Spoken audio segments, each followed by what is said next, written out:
overpass connecting to Gaisano Store to Centrio. A little bit of the driving here.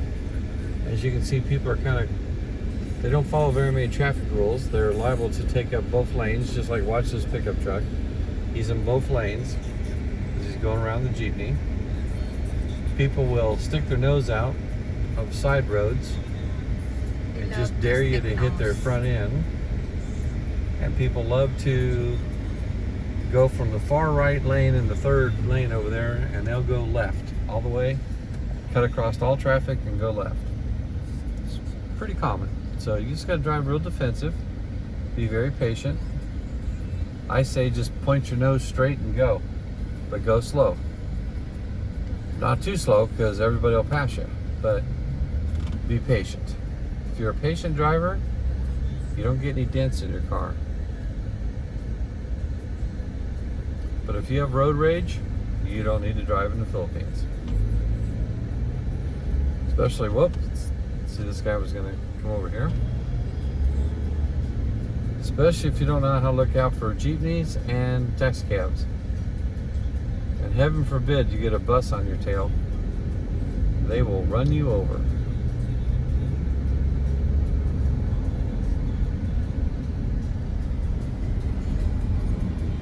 So, watch.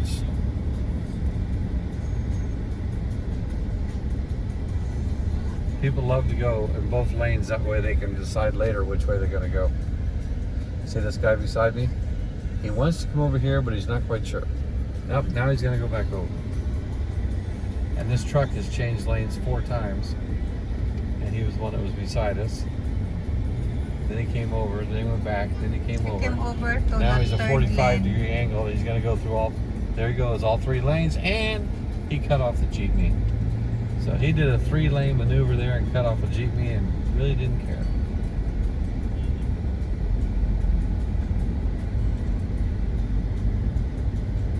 The motorcycles here at night, half of them don't have headlights or tail lights.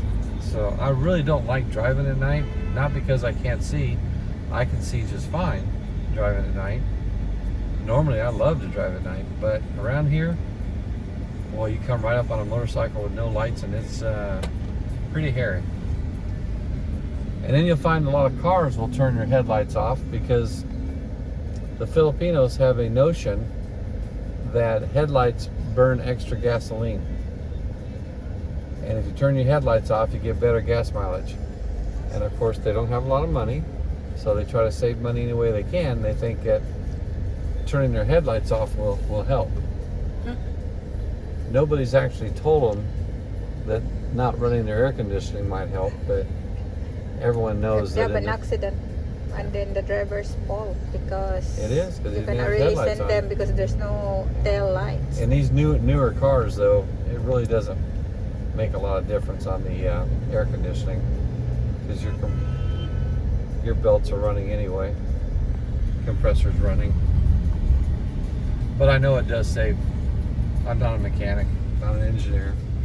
I only know that it saves a little bit of gas if you don't run air. But they'll run their air, but they'll turn their headlights off. Doesn't make any sense, but there's a lot of things around here that don't make a lot of sense. I noticed the other day we had a child that had a fever.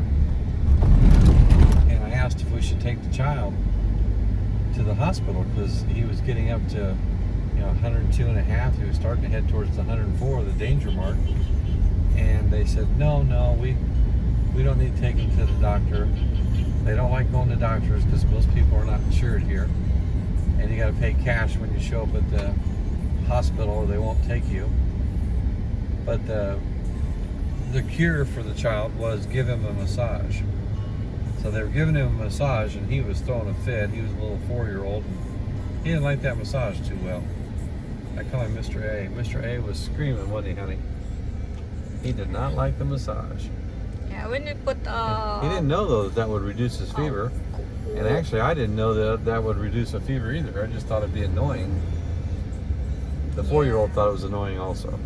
And then you put a weight towel to their armpit, to their knee, to their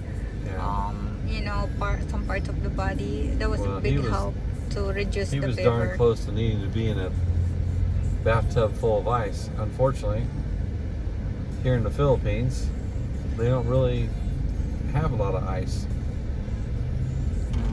And if you go out in the provinces, they're more than likely to turn their refrigerators off at night to save on electricity.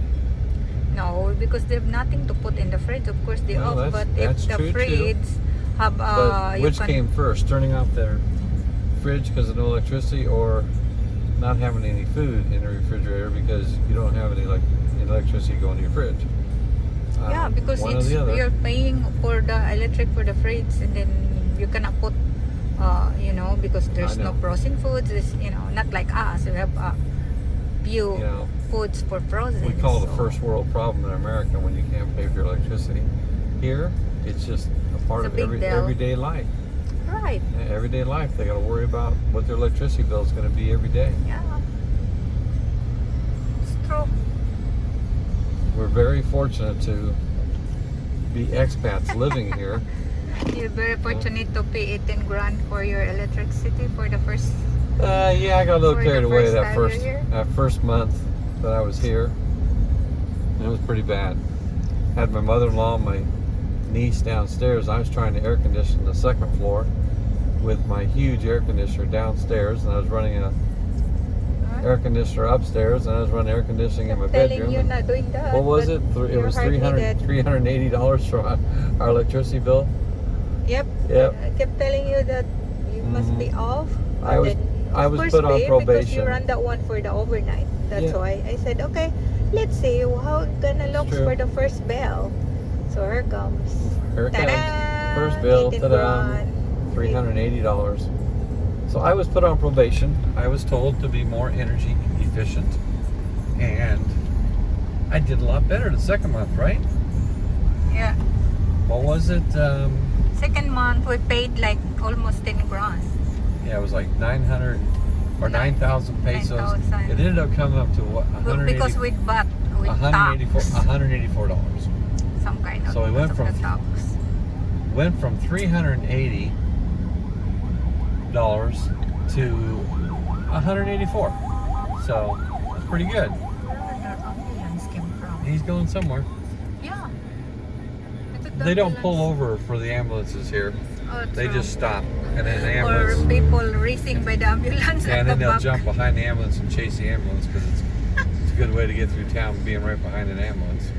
They're In the easy U.S., as- that's illegal, but here it's not. It's a good way to get around People town. here, there's no respect, and Yeah. they're Just really like that crazy. U-turn that guy just did on the double yellow line. Yeah, Yeah. it's just gotta watch out for him. Well, that was Philippines. Turn it off and turn it back on. Turn it on. Well, traffic, we're backed up about 10 cars, and that truck all the way up in the very first one, he made everybody mad behind him because he sat in the lane while the left turn signal green light was on and he didn't move. So everybody was kind of inching up on him. But we left at 10 o'clock. It is now 10:52, and we've gone 6.9 kilometers, which is about 4 miles, because a kilometer is 0.617 of a mile. So we've gone almost 7 kilometers in 50 minutes. No accidents, just normal traffic.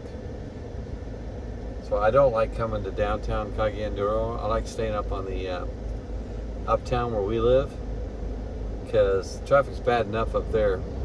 Just to go a couple kilometers takes you 15 minutes. But if you want to go into town, then hang a right and go to the next province outside of Cagayan de Oro, it's going to take you an hour and a half.